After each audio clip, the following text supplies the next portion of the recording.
You've got everything ready to roll there?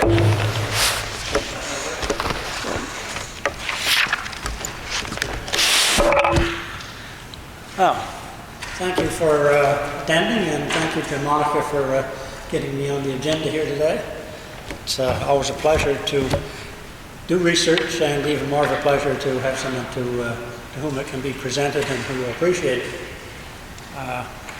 Actually, I'm speaking on goaltenders today because I had planned on doing the research on defensemen, but when I took a course in how to write history at UPI this fall, the professor said, too big a topic, cut it down, and since there's fewer goaltenders than there are defensemen, we're now doing goaltenders. Yeah, you should be able to switch from slide to slide. Just not bad. Left or right? Okay, so the cursor has to be on the picture. Okay. Try to put something straight.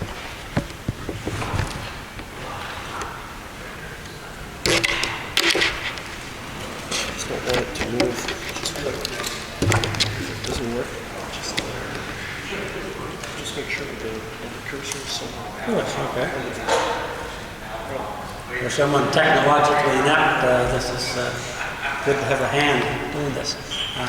So I'll be giving a brief history here and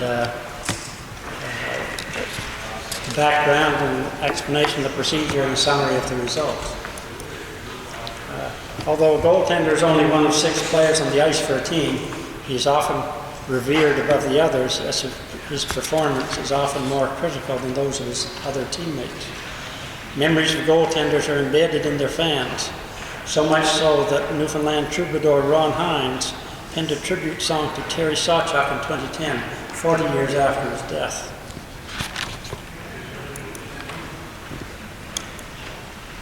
Many changes have affected goaltenders since 1904. With today's medical support, Georges Vezina would probably have had his tuberculosis diagnosed long before he played his last seasons. Certainly players' equipment is one of the important things that we've seen as a dominant change. This list is taken mostly from James DePlace's book on hockey firsts, and so I didn't do this research myself. Probably the most dominant change has been in equipment, both for the goaltenders and the equipment of the people who are shooting at them. So how did I compare? To compare performance over time, the same data must be available. The data consistent from 1904 to 2012 is games and minutes played, games won, lost, or tied, goals against, and shutouts.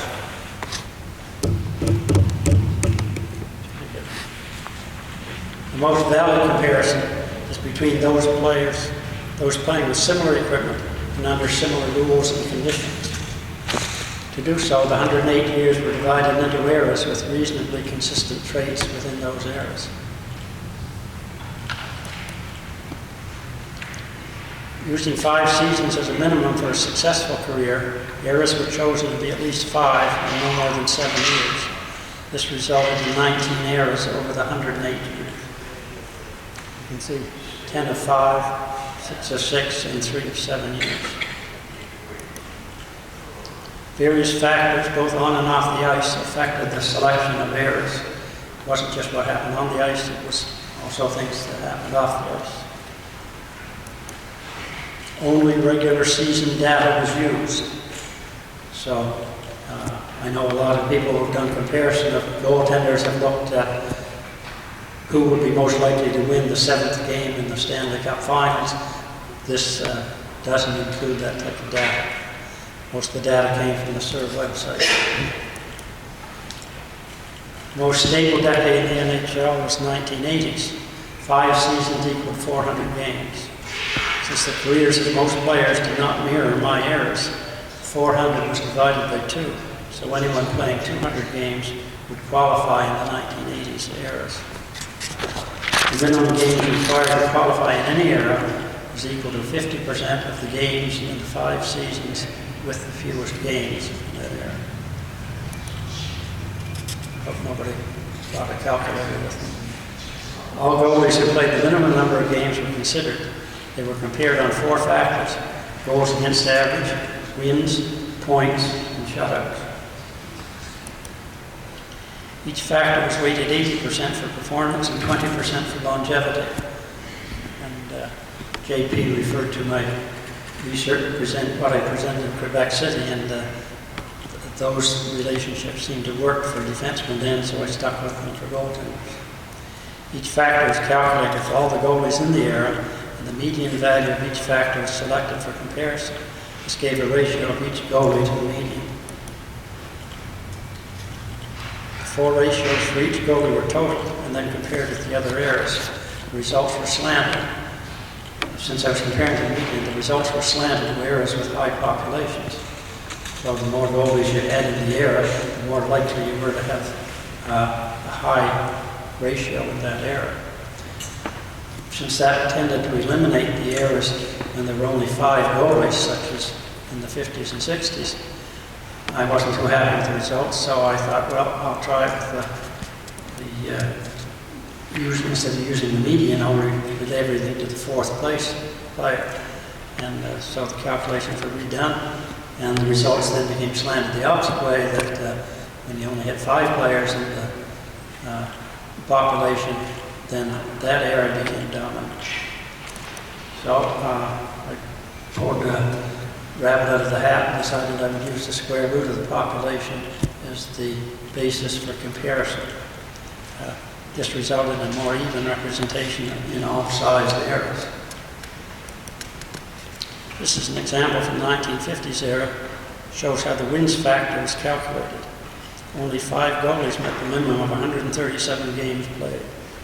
The square root of 5 is greater than 2, so the 3rd place was used for comparison. Harry Lumley had the best win ratio for that era.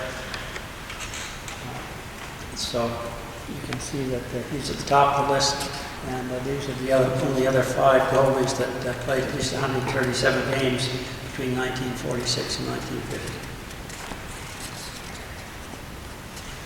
And I've got the formulas across the top there if anybody wants to think about it. We won't get into too much detail on that basis. Certainly don't have time. So what I just showed you was just the wins column. This is the aggregate for 1950, so that you add up their ratio for wins, goals against, points, and shutouts. After adding all the ratios, Bill Durnan had the best aggregate for the era. Now the next 19 slides are going to show you the same data for each of the 19 eras.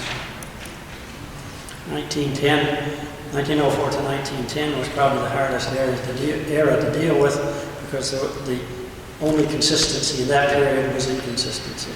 You had various leagues, various teams, players who had no loyalty to their team. They played one game somewhere else. So, in the end, it was Riley Hearn who played for Portage Lake Houghton in the International Hockey League for 3 years, and for the Montreal Wanderers for 3 years in 3 different leagues. He had the best aggregate. Jack Winchester was better in shutout. Quite often you'll see in the slide the bold letters indicate who the leader was in the different ratios, but really you probably should just concentrate on the column to the right.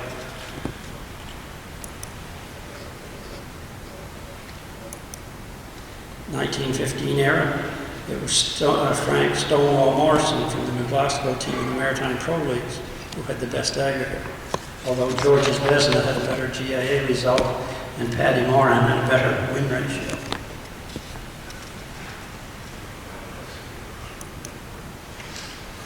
In 1921, Clint Benedict of the Ottawa Senators ran the board, won in every category. 1926, another Ottawa Senator, Alex Connell, repeated what Clint Benedict had done 5 years earlier. 1932 was George Hainsworth of Montreal Canadiens, led the aggregate on the strength of GAA and points. The Boston Bruins' Tiny Thompson swept all the ratios in 1939. In one of the rare instances, Davy Kerr finished second in every ratio as well.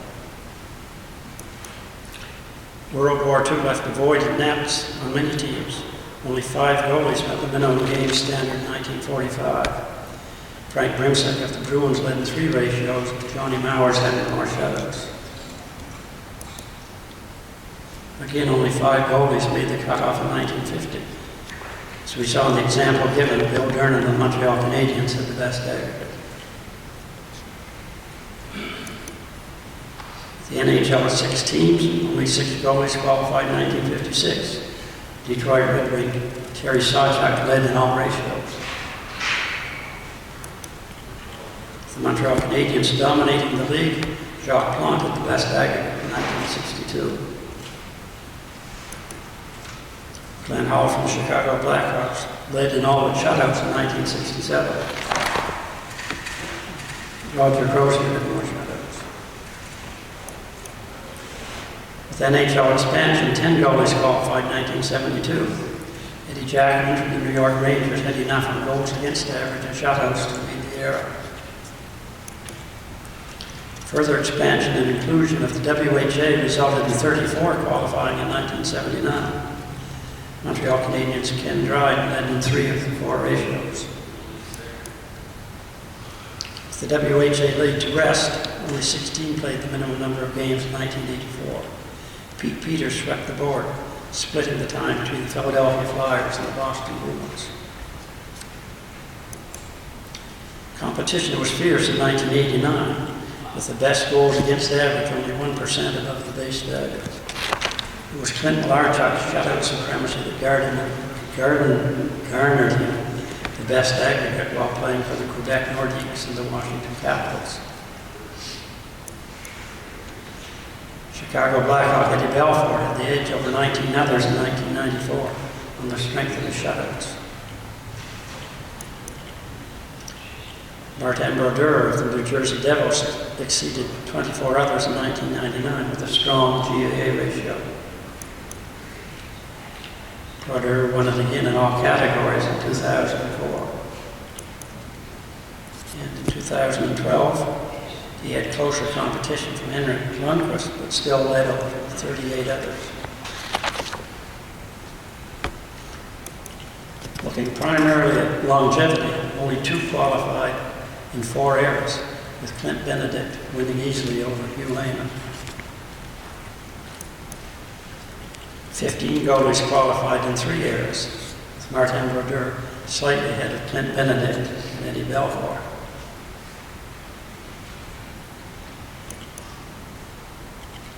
"66 goalies played in 2 eras, with Alex Connell winning over Sawchuk and Benedict.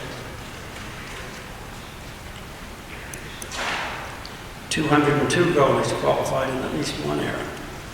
The next 5 slides show the best era of the top 25. As you can see, some of them played in 4 eras, so I just took their best era when comparing the 202. Alex Connell led Terry Sawchuk for top spot. The 70s were well represented in 3rd, 4th, and 5th spots. As you can see, Bernie Perron came in 5th place, but he never did win an era. Rice was tight for the next 7th spot. 4.9, 4.85 was pretty close. All those goalies, but there was a wide range of eras in which they played.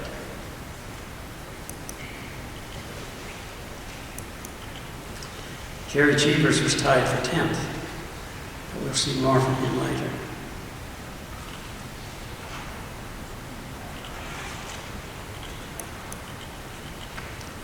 Patrick Waugh, Davey Kerr, and Dominic Hasek did not win any eras, but they finished ahead of many who did.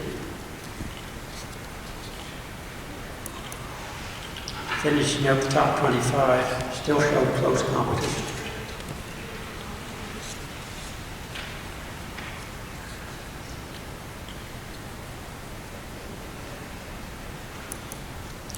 The next 4 slides show the leaders of individual factors. Goals against average, Glenn Hall came out ahead of Sawchuk and Dryden, who tied for 2nd, narrowly ahead of the next 4.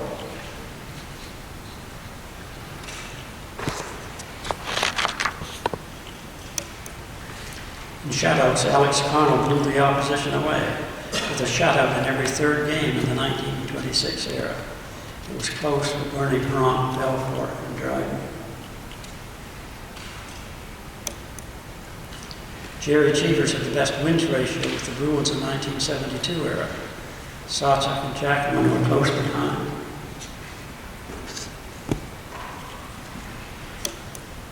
Oops. Hit the wrong button here.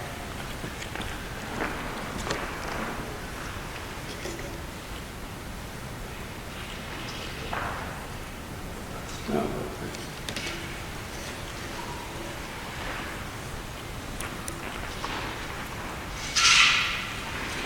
Since wins constitute most of the points, it is not surprising that Cheevers led this category as well, but not by as much over Hearn, Sawchuk, and Jackman.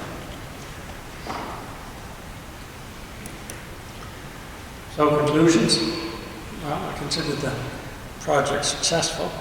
It selected a lot of Hall of Fame members. The top 11 in the single era list are all Hockey Hall of Fame members. Those are 7 of the next 14.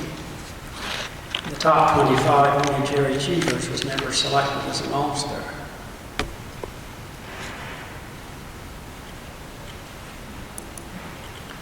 I felt that the process worked reasonably well, although some Hall of Famers did not fare well. A lot of goalies' success depends on the quality of the rest of the team and their interest in playing defense. So out of the 202, you can see that we had some who finished well down the list, although they're in the Hall of Fame, which indicates that they generally were good goalies, but they probably played on relatively poor teams. Certainly know that Roy Waters didn't have a lot of assistance for him with the New York Americans, and Jan Borges didn't have a great time with the Rangers at times. So, thank you, and any questions or comments?